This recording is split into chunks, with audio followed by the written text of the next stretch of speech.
Un kā pirmo, I will introduce you in Latvian, then in English. Jā, tad ļoti interesanti, ka mums ir tieši pirmais viesis, un viesis ir dzimis Austrālijā. Viņš jau ir iemācījies latviešu valodu pavisam nedaudz. Es domāju, pāris vārdus mēs arī pateiksim latviski un angliski. Un viņš ir bijušais ielu dejotājs un ļoti aktīvs džeks ar labu humora izjūtu. Tu visi saproti, ko es saku, vai ne? Viņiem ir 3 brīnišķīgi bērni, un šie bērni, mēs arī par šiem 3 brīnišķīgiem bērniem arī parunāsim arī mūsu tēmā. Un tāpēc ar viskaļākajām ovācijām mēs aicinām brīnišķīgu cilvēku uz šīs skatuves. Tas ir Kerrs ar aplausiem. Pirms mēs sākam, jā, ne tik bieži Latvijā mēs varam redzēt austrāliešus. Cilvēkus no vispār citas, es teiktu, planētas puses. Izstāsti, kādi vēji tevi ir atnesuši uz Latviju? And we will continue our conversation in English, of course. Labi. Jā, es domāju, es saprotu, tu teici, cik ilgi es dzīvoju, kas ir dažādā? How you went to idea that you need to move to Latvia? Skaidrs, labi, jā, bieži labi. Nebija plāns. Tas nebija plāns mana sieva Latviete. Mēs satikamies Austrālijā, un mēs dzīvojām 2 gadi Austrālijā, bet viņiem ļoti pritrūkst Latvijā. Un es domāju, mēs lidojām atpakaļ 3 nedēļas. Bet viņi varbūt ilgāk. Un es jo, varbūt. So then plāns bija 3 mēneši. Mēs lidojām uz Latvijā. Es nezinu, kur bija Latvijā. Ok, tajā mirklī, kad tu iepazīsties, nezināji, kur atrodas Latvijā, jā? Jā. Es zinu, ir valstī, bet es nezinu, kur. Bet, jā, un mēs bija 3 mēneši. Es saprotu, mums vajag ilgāk, 6 mēneši, mums vajag ilgāk. 1 gads mēs lidojam atpakaļ, padod viss, un we moved. Es dzīvoju Latvijā gandrīz 15 gadi tagad. Jau 15 gadus, tātad tu jau gandrīz vairāk esi latvietis, vismaz pēdējo dzīves daļu, nekā tu esi austrālietis. Well, jā, bet es esmu vecāk nekā tu domā. Es esmu 52 gadi. So, yeah. Tu neuzskaties uz 52 tagad. Yeah. But gandrīz what, third? Yeah, third of life. Yeah. You live. Okay, so to be more comfortable for you, we will continue in English. We see that you are really good in Latvian. So, actually, do you have a passport, Latvian? Man ir šoferis ticība, bet ne tikai Austrālijā pasē. Yeah. Okay, you have still Australian passport. Man ir mākslā drauga karte, tas ir svarīgs. Okay, this is the most important. Now, šis ir svarīgs. Yeah. So, even if you get the like official citizenship, it's not official until you get Maxima card. Exactly. Until you can get your own card by yourself, then you are truly Latvian. Yeah, so congratulations on that. Thank you. Use all the benefits you can. So we are here at the street sports event, right? So there we have a football playing. Here we can see, even from the studio, we can see the central quarter, all the interesting games. And you yourself, back in the days, you started with a street dance, right? Yes, yes. I did. So let us deep down a little bit about your background in street culture and what it taught you. That's a good question. Well, it was. It's like a passion. You know, you need something. You need a bit of purpose. You need some fun. You need something to focus your energy on. And I just loved dance. I loved rhythm. And I was back before YouTube and before I used to watch these Saturday video hits of the songs, and I play it in slow motion and watch the dancers and replay it. I'm going, okay, all right, yeah, okay. And, so today we will have some show from you as well. And then I just started teaching and learning, and I just love to dance. There's expression, you know. It's like you go to a football game, you're like, yeah, and dancing is part of like everything that's in you. And it was great. I ended up dancing on the streets of Berlin and Germany. I danced in schools throughout Northern Ireland. I danced in youth camps in England, America. And but not anymore. I'm quite old, so. So you did all of that while you were living in Australia? Yeah. I was 20 years old, 21 years old, and then I went to university, and that kind of got away. But I always loved the dance, just creative arts. Are very. We're born to create, and it's good to have something to put your. So what the actually street dance movement taught you? I mean, maybe it gave you additional discipline. Maybe it gave you additional motivation. Maybe it gave you some connections in your life. So it gave connections. Like I actually ended up having a dance team and teaching, but it gave confidence because I was surprisingly super shy. As a kid, I was shy, like just a real introvert, but it helped me to express, and I was actually dancing.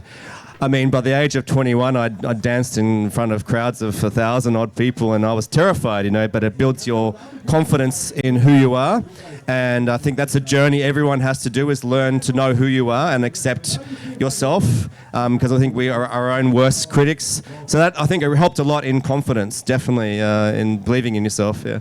Was it kind of escapism, street dance for you? For example, you were like deep down in the dance because you were like away from something. Did you had some problem back in the day, or it was just you found yourself and like additional passion for you in that? It was more of an additional passion. I came from a very healthy family, so I grew up secure and safe and loved. And well, actually, in saying that, in my teenage years, yeah, I did struggle a bit with self-esteem, but that was part of the journey. But it was by that stage, yeah, it was part of. It was a little bit part of that process of increasing your self-worth and self-confidence, but it came from external, but it was an outlet, and I guess connection, community, it really helped, definitely, yeah. Because so I asked this question because very often those kind of people are choosing their, let's say, hobbies or things and get like really deep down to it because they want to be lost into something because they want to forget about something. Did you have, you said you came from a very good family, but did you have any issues while growing up?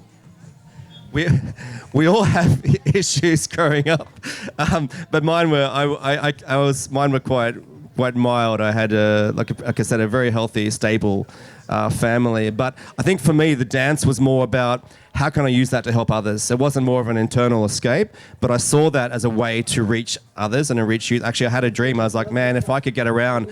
I remember seeing this Michael Jackson concert, and he was on sport, but all these girls were crying, oh my gosh, Mike. I'm going, he can't offer them anything. He's broken himself.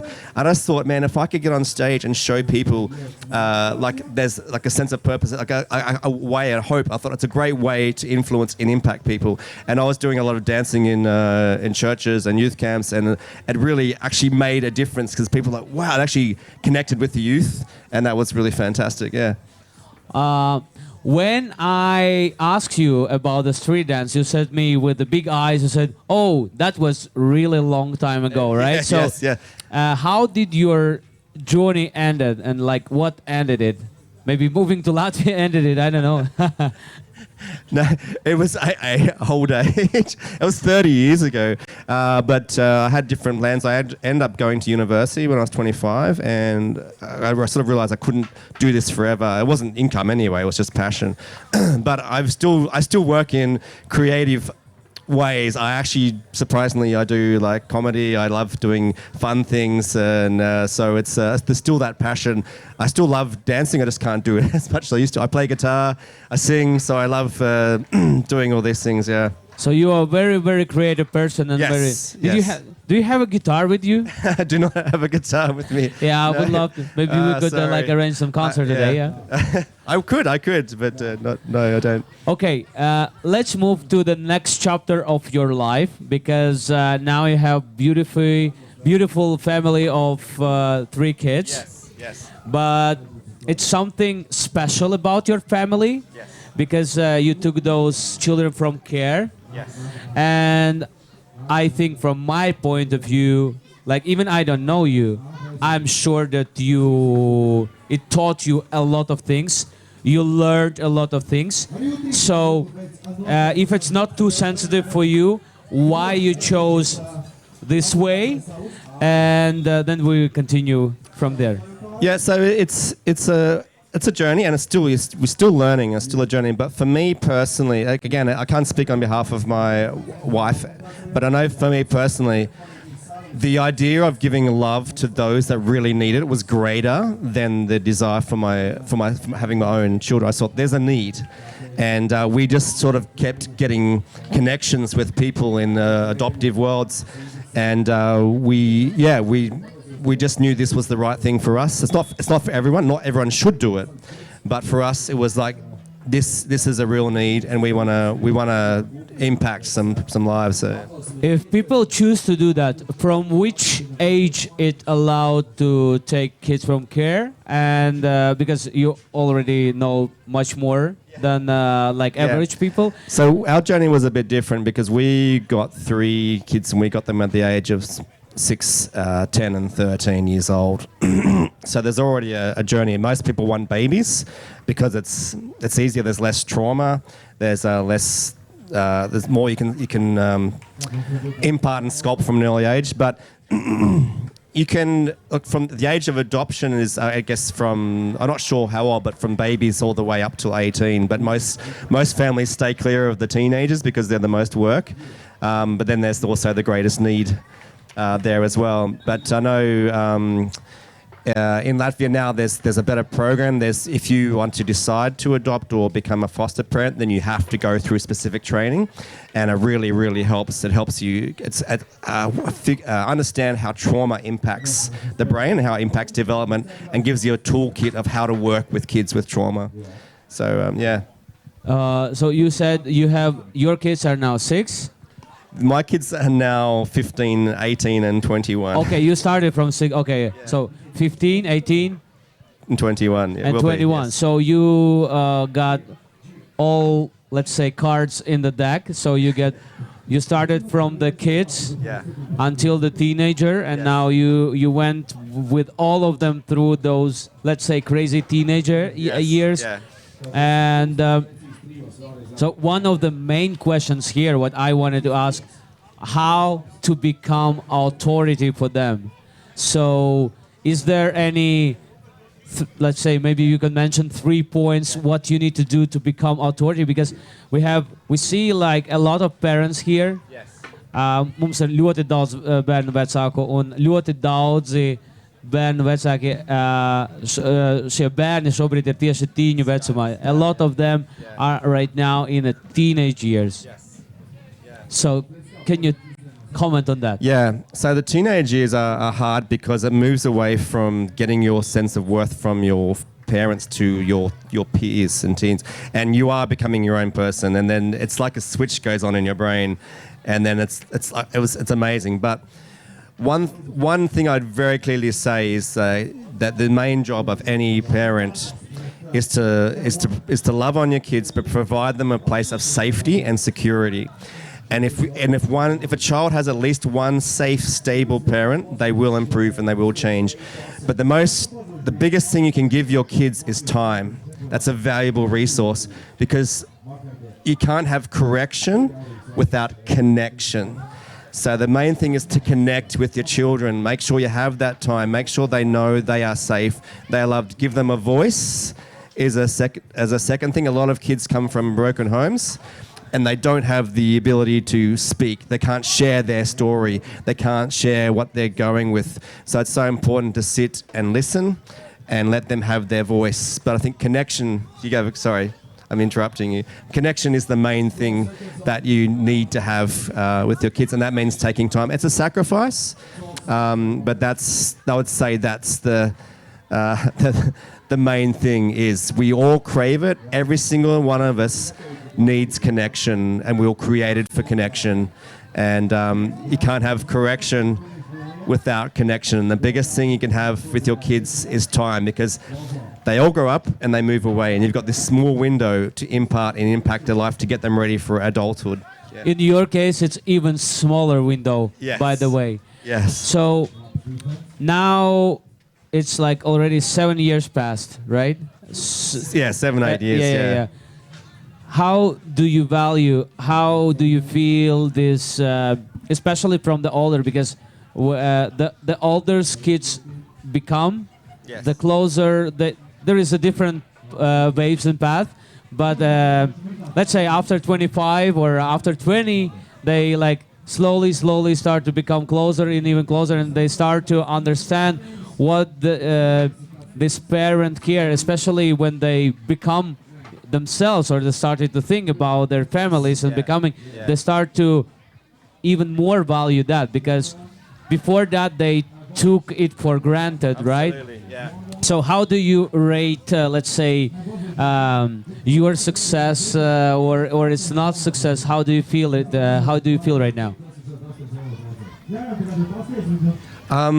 That's also an interesting question. Yeah, I'd say pretty good. I have a good relationship with my kids. My oldest calls me every day. They're not always. All you can do is guide them and help them and give them the best opportunity they can, and guide them in what are good choices, what are bad choices. Life is a consequence of our choices.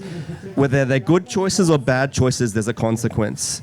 And it's giving them the best ability they can, and they're going to make their own mistakes. But as long as they know you're there for them and you have that connection. So, look, of course, everyone makes mistakes, but the good news is, if you do make mistakes, you can always do a repair.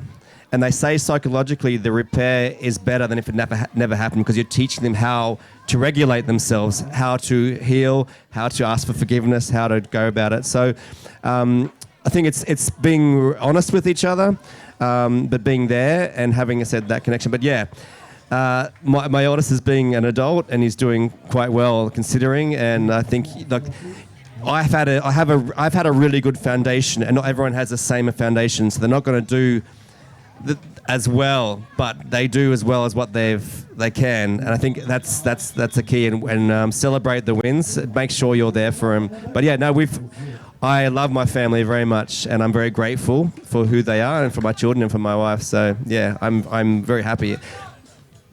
Yes, one last thing. Of course. Yeah, my heart is full because they're a treasure. They're valuable. You know, of course, you don't. Even when they mess up, you always love them. You don't maybe like what they do, but we have to make sure, even if you've done the wrong thing, we still love you. We don't like what you've done, but you're okay with us and we love you. Yeah. And they must feel that, right? Yes, yeah. Even maybe they can and might forget that in the moment of some emotions. Yeah. But they always, like after 1 hour or 1 day, they start to feel. Yeah. So. Well, I don't know about you, but I think we never stopped needing our parents. I still needed them more in my 20s than I did when I was a child. So it's a role you always have, that family and connection. Forever family, yeah. So can you agree that you reached the authority? One of the most success things was that you were investing a lot of time. Yeah. So that was one of the most crucial things, how you get the authority, and let's say you made your kids love you, let's say. Yeah. So I think trust is huge. Like people don't care how much you know until they know how much you care. And if they feel safe with you and trust you, then they're gonna share more. They're gonna come to you. And I think it's making that, again, a safe space where their voice can be heard. And I think then they'll respect you and your authority, because I can't demand it. I can't say, you will obey me. You know, it's like, if they love you, respect you, then they will. Okay, one tricky question. I will ask it in English, and also I repeat in Latvian, so our audience. Es uzdošu vienu ļoti interesantu jautājumu mūsu viesim no Austrālijas. Es domāju, daudziem vecākiem, ir īpaši redzot, kādā vecumā mums šeit ir jaunieši. I will read it in English, then I will translate it to Latvian. If your kid come home and you smell cigarettes or you smell alcohol or you see that they use drugs, what are your actions? Tātad, ja jūsu bērns atnāk mājās, un viņam ir 13, 14 gadi. Jūs jūtat, ka viņš ož pēc cigaretēm, alkohola, vai jūs redzat, ka nezinu, ir pamēģinātas narkotikas. Kādas ir jūsu darbības? Yeah, that's a good standard question, and I think that applies to everything because the initial reaction is to go, rah, rah, rah, rah, rah, you know, again. This is what you feel, the first you reaction. feel inside, yeah. But again, I think what I try to do is you treat them like equals in a sense. You explain. Well, first of all, depending on how they're feeling, you just come in and you love on them. If they're drunk, you're like, okay, get some water, have a sleep. Let's choose the right moment. Because it's not going to work now if you're and if they're dysregulated, they're emotionally high. You can't talk normally. You have to wait till they're regulated, and it's helping them get to that regulation. But it's explaining the consequences of choices and trying to explain to them, look, if you do this, this is what will happen. This is the outcome. This is why it's better not to. Do you need and offer them help. Well, depending on if they're addiction, or then you can offer them advice on how to get help. I know for me, I am a believer in God. I have a great relationship with God, so I'm always doing that, talking to them about that, because it helps a lot. He's helped me, he's helped my kids. But yeah, there's other ways, seeing a therapist, going to centers for addiction if it's but for one night. Yeah, the key is just to sit and talk with your children, understand, well, why did you feel you need to do this? Help them to understand the process, understand their emotions, and because the best thing they can do, every one of us struggles, every one of us encounters hard problems, but the key is learning to make better choices, healthy responses to those hard things instead of unhealthy responses. Unhealthy responses, my life is crap, I'm going to go get drunk, I'm going to take these drugs. A healthy response is like, okay, I feel bad, what can I do? I can go and talk about it, I can go for a long walk, I can go do some sports, but a healthy response to those hard things, if that makes sense. Don't you afraid that the kids might take your kindness for weakness? Not at all. I mean, you again, you can only do what you can do. Some people can abuse your love, but in the end, my job is to love on these kids, to love people around me, and whether they receive it or not, that's up to them. But no, I think I would choose kindness. One of our rules in our house is always a leibnibel and sienja. And if it's not, we say, okay, vēl vienreiz, a leibnibel and sienja lūdzu. So we do redos, so we do scripts. If they're like, rah, okay, can you say that one more time with kindness and respect, please? So that's one thing we teach is kindness to others and kindness to each other. It's very important, yeah. So you think the kindness is the answer, and with it you can like open up the kid at the same time. You creating this safe space. Yeah, exactly. Look, I believe in the Bible what it says, like love transforms us, love changes us. It's what love does to us. It's this feeling of security. It's love that changes, it brings us out. I mean, there's a saying in English, honey attracts more flies than vinegars. So sweetness does a lot more than going, get in here now, come on, you will do it. It's like speaking kindness and love. Yeah, it goes a lot further. 2 more questions for you. So how to react, and let's say what your action plan when the kid is starting, and you feel it, starting testing boundaries. Yeah. What is your actions? Kids push parents' buttons all the time, and sometimes you react badly, but most of the time you try to react well. You remember, I guess, the process, and what we teach is a toolkit of how to deal with trauma, because the idea is like when kids are in a place of upset, we flip your lid, so your brain goes rah, and you get emotional. Now, if you're getting angry at me and I react, you go, well, yeah, it escalates, right? So the try is to keep calm, always keep calm, and to try and regulate them. And you can teach the kids how to regulate themselves. It takes time, but you have to be consistent. And you have a script. So it's like I said, one of the scripts is like, are you asking me or telling me? You're asking me to, well, could you ask me? Ask for a compromise. You're fair. There's certain ways of managing it, but it's helping them work through their emotions and come to a place where they can regulate and talk through it and make rational choices. But keep calm. Keep calm, always. And if you need a time out, take time out. But when you're both emotional, nothing's going to happen from it. So you need to regulate yourself, regulate them, and then come and talk together. Does that answer the question?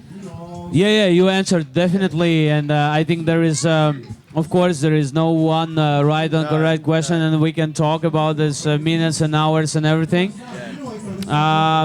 So, I'll say one thing. Basically, you do your best until you know better.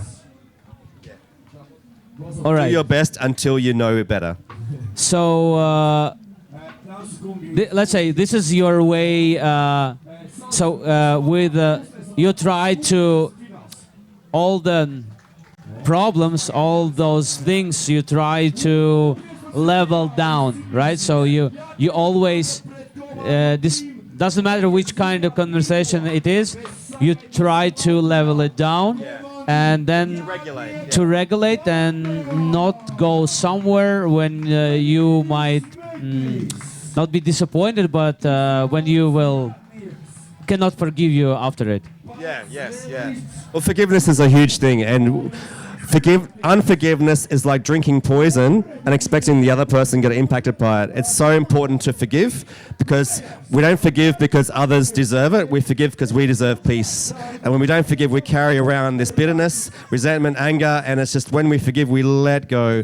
So it's also teaching to forgive each other, and because we're always going to make mistakes, all one of us, and that's just bringing back that peace, kindness, respect, love, So fantastic answers from you and fantastic conversation.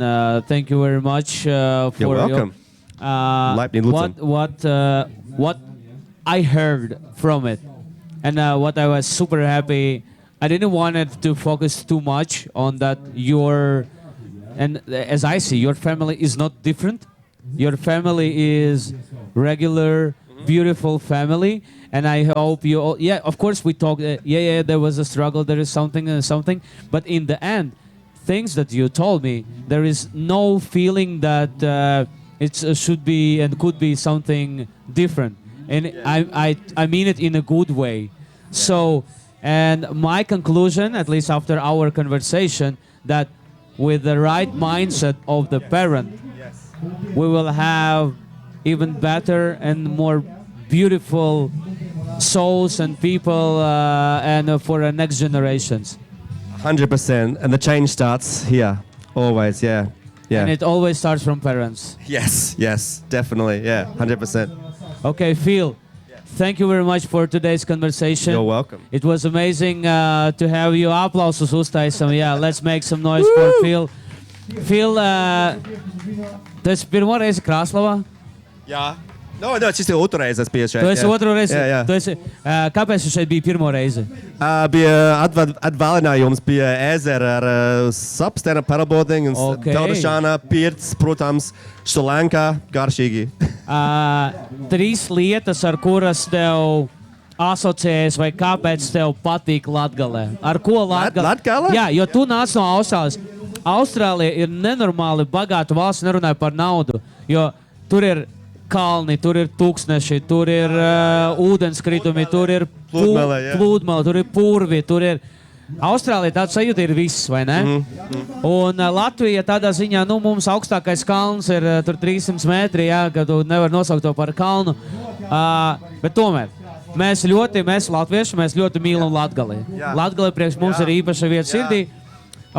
Kā tu, kā cilvēks, kas ir dzīvis un dzīvojis Austrālijā un ir apceļojis pasauli, kāpēc priekš tevis Latgalē varētu būt īpaša? Īpaši Latgalē daudz ērzēs, ļoti skaista. Man mīļākais vieta, kura peldēt, ir ērzēs. Ērzēs ir labāk nekā jūra. Baltika jūra ir and then arī upē, bet ezers ir svaigs, skaists, lauki ļoti brīnišķīgi. Man ļoti patīk lēkā, lai man patikti bez kalni, tāpēc kā vieglāk ar ritenis. But I think, domāju, Latvijā lauki smuki atpūsties, un ar meža bija brīnišķīgi. Man ļoti patīk, jā. Dargie draugi, labāka reklāma Latgalē nemaz nevar būt. Tas ir Kerrs. Lielas paldies par jūsu uzmanību. Un tiekamies pavisam drīzumā jau jaunā sarunā šodien.